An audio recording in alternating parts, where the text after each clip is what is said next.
The stress strain curve describes the relationship between stress on the y-axis here and strain on the x-axis. Stress refers to the load you apply to a muscle or a structure, while strain refers to the amount of deformation that that structure would experience due to the applied stress. This curve has a few regions. We have the toe region, the elastic region, the plastic region, which we will be discussing today.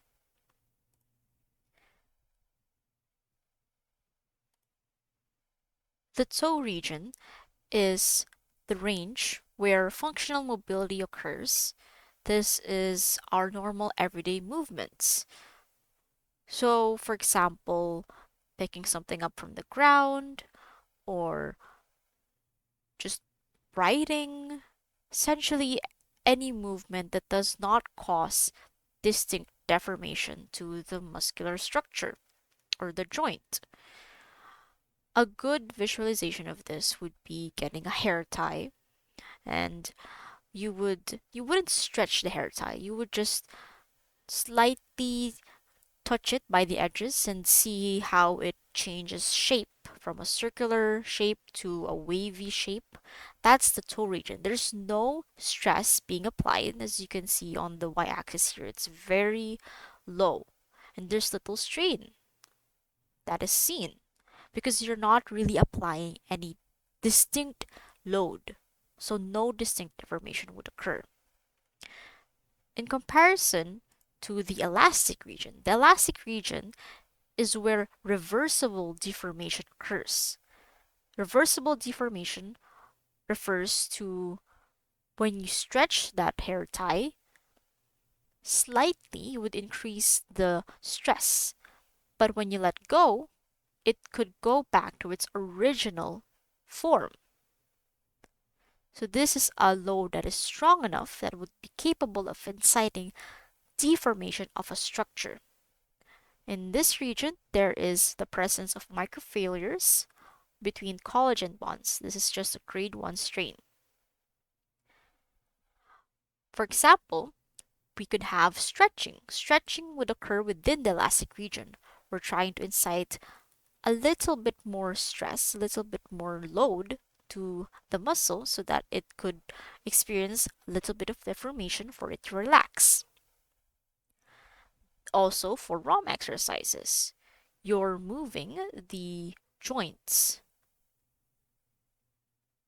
Although you're not applying as much deformation as compared to stretching, you are still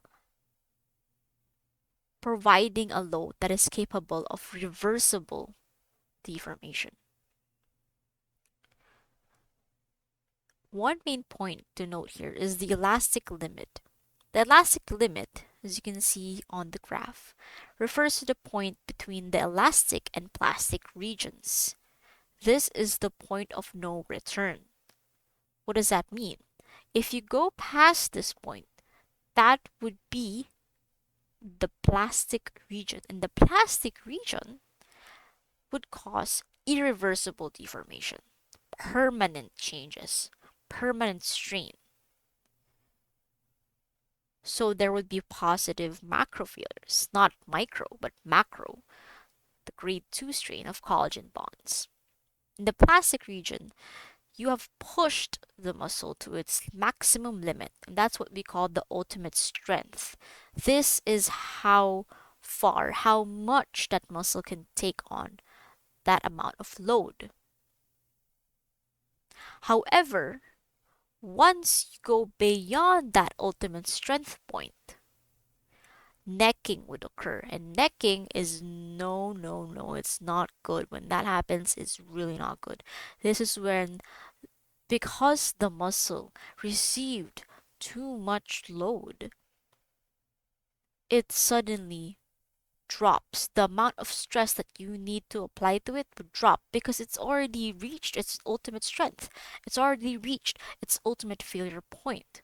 So the amount of strength, the amount of stress that you need to apply to that muscle in order for it to be deformed has gone down because you've already at least ruptured some structure within it, the ligaments or the tendons, because it's reached its maximum limit.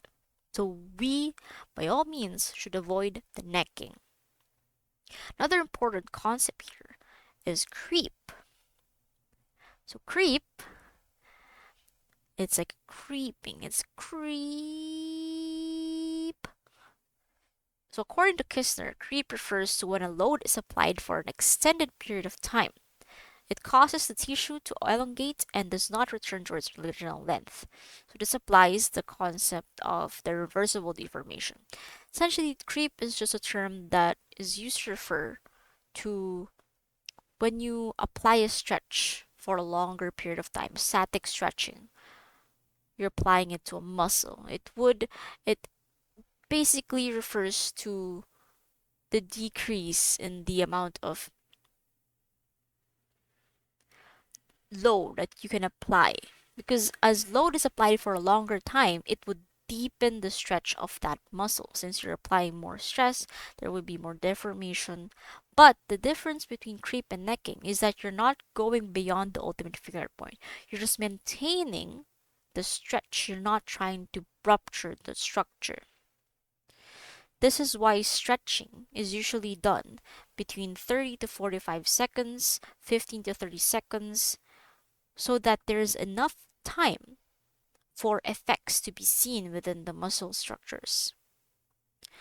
But we have to note that length or duration of the stretch should not be too long or too short. If it's too short, you won't see any effects. If it's too long and you're applying an increasing amount of load, then you might reach the ultimate failure point, which could break the structure. That's not good as well. There's also the related concept of the stretch relaxation curve. So this just refers to the relationship between the internal tissue tension as compared to the constant application of load, which is the creep. So the longer you apply the creep, longer apply the constant force, the constant load, the internal tissue tension, of course, would decrease because it's getting to the point where there is irreversible deformation. So when you let go, when you stop stretching, the muscle would, of course, go back, but it wouldn't be able to reach its original form, the form that it took before it was stretched. So again, the stress strain curve basically discusses the relationship between the amount of load you apply to a muscle and the amount of deformation it can take. It has three main parts: the toe region, elastic region, and plastic region. In physical therapy, we aim to maintain between the elastic region and a little bit over the plastic range. If you can see the X and the Y here on the graph. So these just refer to when you go beyond the plastic range. And you can see here the original point of the X on the x-axis would increase from one that's near to the toe region. Now it's in the elastic region. So that just refers to when you reach the plastic range, once you let go of the stretch, once you stop the stretch from the patient, the original point at which you started the stress or the deformation, it would increase more on the x-axis because it's basically more relaxed now. It's more stretched. A similar concept applies to y. But again, you have to remember when applying stretching, you should not go beyond the ultimate failure point. It's nice, it's good that you're going a little bit beyond the elastic limit so you can really get a deep stretch and activate a creep, but you would be careful not to reach the ultimate failure point because that would cause the structures to rupture or break, which would counteract the intervention itself. So the stress strain curve is very important, of course, for physical therapists to understand how long we apply stretches. So we not only have to understand what type of stretch we have to apply, where we should apply it, but how long we should apply it, and what is the science behind that. This is the stress strain curve.